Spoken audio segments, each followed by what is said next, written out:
चंदा की घिनौनी सच्चाई सामने आते ही सरू का गुस्सा फूट पड़ेगा और वह चंदा को सबके सामने जोरदार थप्पड़ जड़ देगी।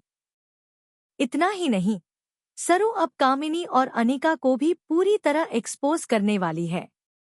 जी हाँ दोस्तों, सरू का आने वाला ट्विस्ट बेहद इंटरेस्टिंग और धमाकेदार होने वाला है। कहानी में आप देख रहे हैं कि सरू आखिरकार कबड्डी कंपटीशन में हिस्सा ले लेती है।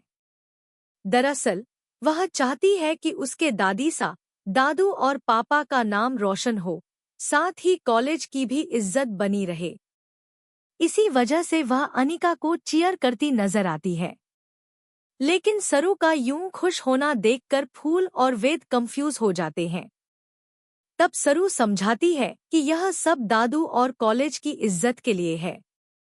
जब अनिका की टीम हारने लगती है तो सरू खुद खेलने की इजाजत मांगती है, क्योंकि वह एक शानदार प्लेयर है और सामने वाली टीम की कमजोरी भी जानती है। हालांकि सरू का एडमिशन अभी फाइनल नहीं हुआ होता और उसकी आंसर शीट में कुछ भी दिखाई नहीं देता, क्योंकि उसने इनविजिबल पेन से लिखा होता है। लेकिन अपनी समझदारी से सरू हालात संभाल लेती है और आखिरकार पास हो जाती है। इसके बाद उसे भी कंपटीशन में खेलने का मौका मिल जाता है। मैच में सरू पूरी टीम को आउट कर देती है और अनिका भी उसका पूरा सपोर्ट करती है। सरू की वजह से अनिका की टीम जीत जाती है। इसी बीच एक और बड़ा खुलासा होता है। चंदा कोई नर्स नहीं, बल्कि कामिनी के रिश्तेदार की बेटी है। जैसे ही यह सच्चाई सरू के सामने आएगी, वह पूरी तरह शॉक्ड रह जाएगी। सरू को पहले से ही चंदा पर शक था, क्योंकि असली पोती तो वही है, चंदा नहीं। लेकिन अब उसे पता चलेगा कि इस पूरे प्लान के पीछे कामिनी और अनिका दोनों का हाथ है। चंदा जो बहरूपिया बनकर नाटक कर रही थी, वह किसी और के नहीं बल्कि इन्हीं दोनों के कहने पर कर रही थी।